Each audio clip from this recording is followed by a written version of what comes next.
the Labour Party, Mr. Peter Obi, and other prominent southern political figures ahead of the 2027 general election. The former Minister of Information disclosed this during an interview monitored by This Day newspaper. The PDP Deputy National Publicity Secretary, Ibrahim Abdullahi, had earlier stated that Peter Obi is our product. I quote, "We want to get him back indeed, because he is a very, very great capital for any political party," end of quote. When asked to confirm the discussion with Obi during the interview, Ghana said, and I quote, "Yes, why not? He was our member. In fact, if I were the former vice president, I would have said in 2023, no, Peter, you were my vice presidential candidate in 2019. Now I will support you. It would have been a strong statement," end of quote. Well, Ghana, who is leading one of the party's consultative delegations, said although formal talks with Obi had not yet occurred, discussions were underway with people close to him. Finally, in the National Assembly, the Senate has issued a firm denial of recent media reports suggesting a rift between the President of the Senate, Godswill Akpabio, and Leader of the Senate, Senator Opeyemi Bamidele. The purported altercation allegedly occurred during a recent executive session convened to deliberate on whether the Senate should proceed on its annual recess. In a press statement released on Sunday, Senator Yemi Adaramodu, chairman of the Senate Committee on Media and Public Affairs, dismissed the reports as baseless and misleading. He clarified the accounts misrepresent the nature of parliamentary deliberations and the time-honored traditions that govern legislative practices, both in Nigeria and across democratic institutions worldwide. Adaramodu stressed that robust debates and intense scrutiny of legislative matters are not only routine, but are hallmarks of a vibrant democracy. Well, joining us on the political brief to discuss these stories is Arise Director of News and Politics Editor, Samna Sambo. Hello, Samna. Good morning. How are you today? Good morning, Vimbai. Good morning, Dr. Abati and Rufai, the rest of the crew. All right, let's get straight into it. There were reports of drama on the floor of the Senate. This is being refuted. Your take on this reported tension between Godswill Akpabio and Bamidele Opeyemi, Majority Leader? All right, this is not unusual, actually, like the statement has said. But one key factor that Senator Yemi Adaramodu refused to actually answer is whether indeed the Nigerian Senate in this year has met the constitutionally required 180 days to sit before embarking on its 2 months annual recess. That key question, which was the subject of altercation between both the Majority Leader and the Senate President, remains unanswered in the statement issued by Senator Yemi Adaramodu. And I think Nigerians deserve that, because it was on the strength of that question that some other senators have spoken, including a former Senate leader, Senator Ali Ndume, who had said that he's actually shocked himself that the Senate leadership hardly meets before coming to address members at the floor during plenary. If you remember, Ali Ndume himself was a former majority leader, a former Senate leader during the Bukola Saraki 8th National Assembly. So these key questions are actually what Nigerians desire to know. And what it means also is that Senator Akpabio needs to also improve the way he relates with his colleagues, because I had learned that he actually kept saying that he had been a 2-term governor, he had been a minister, and then, of course, being the Senate president. So acting in executive capacity is different from becoming the president of the Senate. You are the first among equals, and you're supposed to carry your leadership along, sit down, have meetings, deliberate on issues before you eventually come to the floor of the plenary. Yeah, sometimes the office of the Senate president could actually be very busy, and it's difficult for them to convene some of those meetings. But there are some housekeeping rules that the Senate president cannot but actually attend to before coming to plenary to pass across certain messages. So these are the key things Nigerians will be looking out for. And it's not unusual for members of parliament to actually debate issues like the Senate spokesman tried to make us look. But when it comes from the Senate leader and the Senate president having issues coming from the same party, then of course you understand that the schism between both is growing.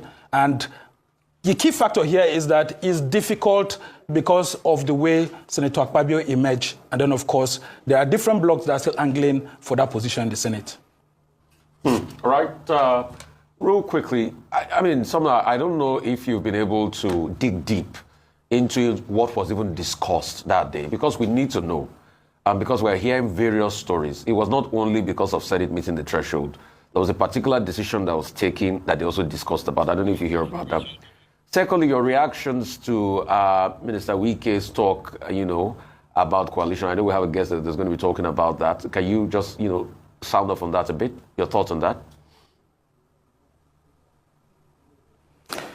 Well, so the issue of the Senate leadership that you talked about, there are so many issues actually that are ongoing, like what had happened to Natasha and all of that. People think that the Senate president seems to be personalizing the issues, and you would have seen that even the issues that went before the court, it was the Senate president that went to court, not the Senate as an institution and all of that. So, I mean, there are those talks here and there that Senator Akpabio needs to understand when issues have to do with the office of the Senate president, different from himself when issues have to do with him. And this also shows the sort of leadership that is being expected of him. He should understand that the office of Senate President is a highly exalted position. There needs to be more communication. You're first among equal, talk more, do more. And yeah, I mean, the tendency is not for it to be antagonistic to the executive, but of course, it's not everything that should come from the executive that should just pass through easily. So these are some of the things that his colleagues expect from him because, they don't like the stamp, the rubber stamp tag that we keep tagging on them as Nigerians.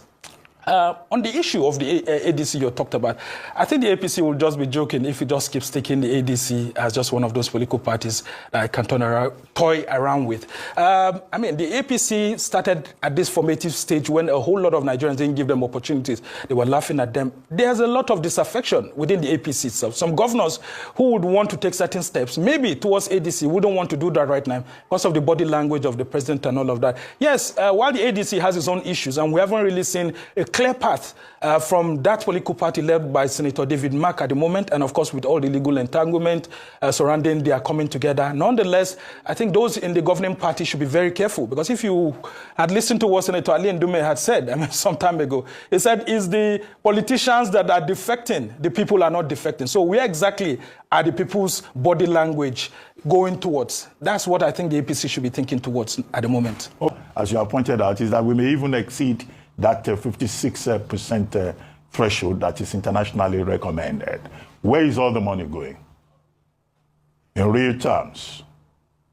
Very good question. Yeah, very good question, Dr. Abati. And I think that's what I expect the African Democratic Congress to actually be asking, to be interested in. Where exactly is this money going to? Because borrowing itself is not bad. It's what the monies are being borrowed for that a whole lot of Nigerians should be, questioning. And then as an alternative political voice, we expect the ADC to be proffering solutions. So when they criticize, provide solutions ahead too. Because it's a mixed grill, politicians inventing words every now and then. Just like the ADC is calling this fiscal vandalism. That's the same way that's the same way Bola Tinubu then, as APC leader in 2014, had referred to Jonathan's $1 billion that he had asked the National Assembly to, that he had sent as a request to the National Assembly then. Then opposition leader Bola Tinubu said that was a dubious $1 billion loan request. He specifically called Jonathan's $1 billion dubious $1 billion loan request. And I'm wondering why exactly these politicians do not enlighten Nigerians. We are not really as rich as we think.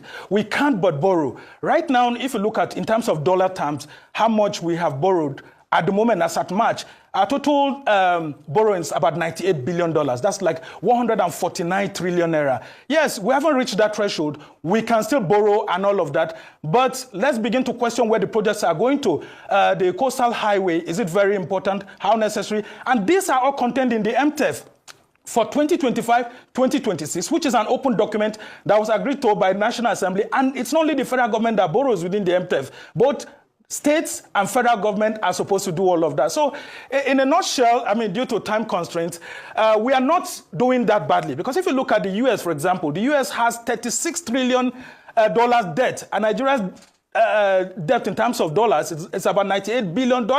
So, well, we need to question exactly what is going to happen. Because if the ADC does come to power, I can tell you that they will borrow money. And in my parting shot, Doctor, who was the person who approved Jonathan's $1 billion in 2014? Well, it was Senator David Mark, who was then the president of the Nigerian Senate.